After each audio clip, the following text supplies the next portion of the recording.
হারামকে হালাল এবং হালালকে হারামভাবে প্রেজেন্ট করা হচ্ছে আমার সামনে। এই তো হলো বর্তমান সমাজ ব্যবস্থা। তো এটাকে ইসলামের সাথে পরিপন্থী বলবো না তো কি বলবো?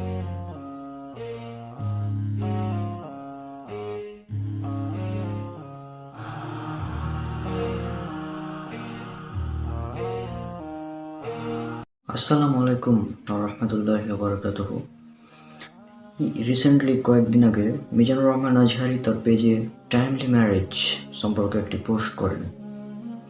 তো চলুন সে পোস্টটি আগে দেখে আসি, তারপর আমি কিছু কথা বলবো। টাইমলি ম্যারেজ, সময়ের কাজ সময় করতে হয়। বিয়ের সম্পর্ক যৌবনের সাথে, ক্যারিয়ারের সাথে নয়। ক্যারিয়ার করার জন্য পড়ে রয়েছে সারা জীবন। যৌবন আল্লাহর দেওয়া এমন এক অমূল্য নিয়ামত যেটা নবায়নযোগ্য নয়।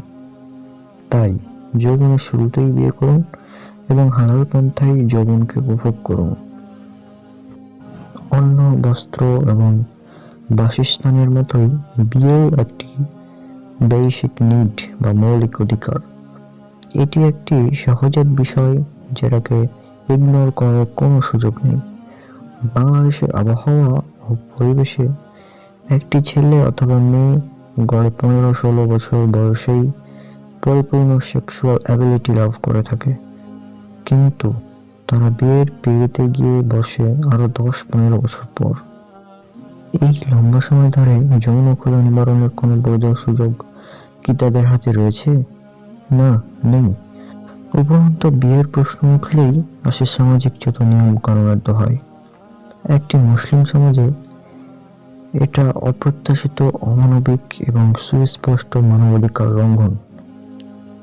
সন্তানের খাদ্য, শিক্ষা কিংবা চিকিৎসা ইত্যাদি চাহিদা মেটাতে অভিভাবকগণ যতটা সজাগ এবং সিরিয়াস, প্রাপ্তবয়স্ক সন্তানদের বৈধভাবে যৌন চাহিদা মেটানোর বন্দোবস্ত করাতে তারা ঠিক ততটাই উদাসীন।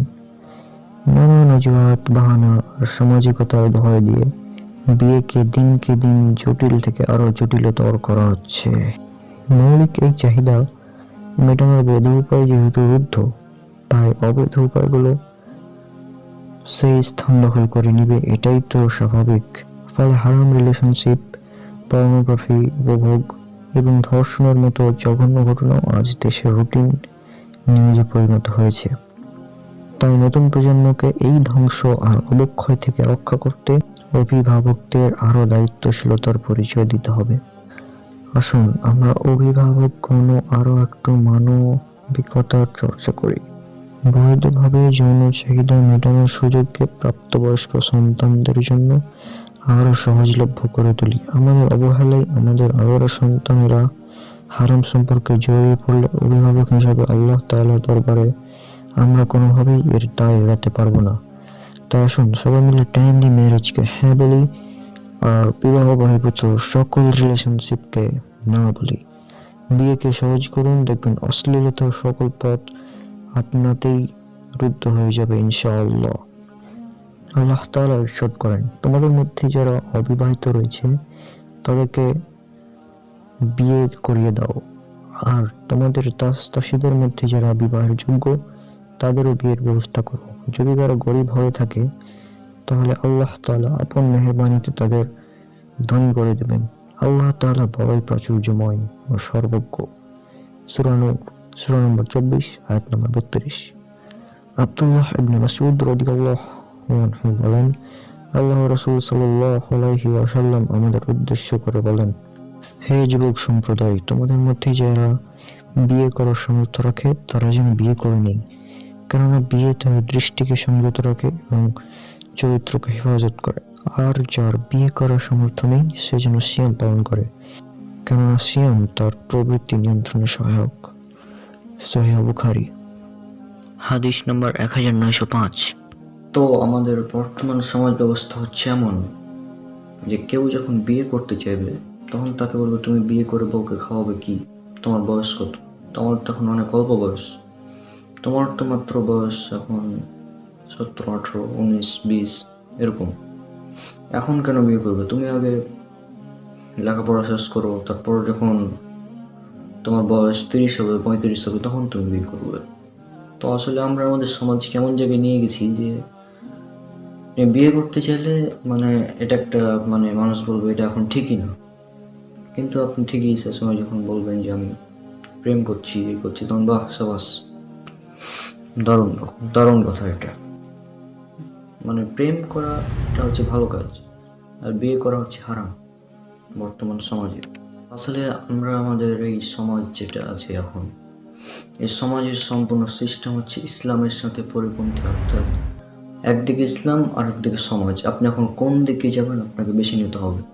ইসলামের সাথে পরিপন্থী, পুরো সম্পূর্ণ বিপরীত সমাজ। আপনি বিয়ে করতে চাইলে এখন বলবে এখন বিয়ে করা যাবে না, এখন বিয়েটা হচ্ছে এখন নাজায়েজ বিষয়, তুমি পারলে প্রেম করো ইত্যাদি, হারাম রিলেশনশিপ, যা ইচ্ছা করো, সমস্যা নেই, কিন্তু বিয়ে করতে পারবো না। বিয়েটা তোমার জন্য হয়ে গেছে এখন হারাম কাজ। লাইক আমি যখন বিয়ে করতে ছিলাম তখন আমার আশেপাশের মানুষ বলে এখন কেন বিয়ে করবো, বিয়ে এখন করা যাবে না, বিয়েটা এখন তোমার জন্য নাজায়েজ বিষয়। এই বয়সে বিয়ে করতে হয় না, এই বয়সে প্রেম করতে হয়, এই বয়সে প্রেম করবা, গার্লফ্রেন্ডকে নিয়ে ঘুরে বেড়াবা, ইত্যাদি কাজ করবা, কিন্তু বিয়ে এখন করা যাবে না, বিয়েটা এখন তোমার জন্য নাজায়েজ বিষয়। তাহলে চিন্তা করেন এই বিয়ে, এই হালাল বিষয়টাকে তারা আমার সামনে হারামভাবে প্রেজেন্ট করছে, অন্যদিকে প্রেম যেটা হচ্ছে হারাম সেই বিষয়টাকে আমার সামনে আমার হালালভাবে প্রেজেন্ট করা হচ্ছে। তারা বলছে তুমি এখন বিয়ে করতে পারবে না, চাইলে প্রেম করতে পারো, অর্থাৎ হারামকে হালাল এবং হালালকে হারামভাবে প্রেজেন্ট করা হচ্ছে আমার সামনে।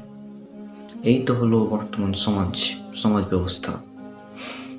তো এটাকে ইসলামের সাথে পরিপন্থী বলবো না তো কি বলবো। তারপর মনে করেন বাবা মায়ের কাছে রিপোর্ট করো যে আপনার ছেলে বা আপনার মেয়ে অমুক ছেলে বা অমুক মেয়ের সাথে রিলেশন করছে, অর্থাৎ প্রেম করছে, তখন বাবা মা বলবে যে এই বয়সের ছেলেমেয়েরা এমন করতেই পারে, এটা কোনো সমস্যা না, বড় হলে আপনি ঠিক হয়ে যাবে। তো এই হলো মানে বাবা মায়ের অবস্থা। মানে বিষয়টা হলো যে আপনি যত খুশি হারাম কাজ করেন তাতে কোনো সমস্যা নাই, তাতে সমাজ কিচ্ছু বলবে না, পরিবারও কিচ্ছু বলবে না, কেউ কিচ্ছু বলবে না। হারাম কাজ করলে কেউ কিছু বলবে না, কিন্তু যখনই আপনি কোনো হালাল কাজ করতে চাইবেন তখনই সমাজ আপনার সামনে বাধা হয়ে দাঁড়াবে, বিশাল বড় বাধা। আপনি প্রেম করেন, ফ্রি মিক্সিং, অনেক কিছু করেন, এতে মানে কোনো সমস্যা নেই, ঠিক আছে, এখানে কোনো সমস্যা নেই। বিয়ে করতে গেলে হচ্ছে সবচেয়ে বড় প্রবলেম। বর্তমান সমাজের স্লোগান হচ্ছে বিয়েকে কঠিন করো, জেনাকে সহজ করো। এই তো হলো সমাজ, আমার আর কিছু বলার নেই।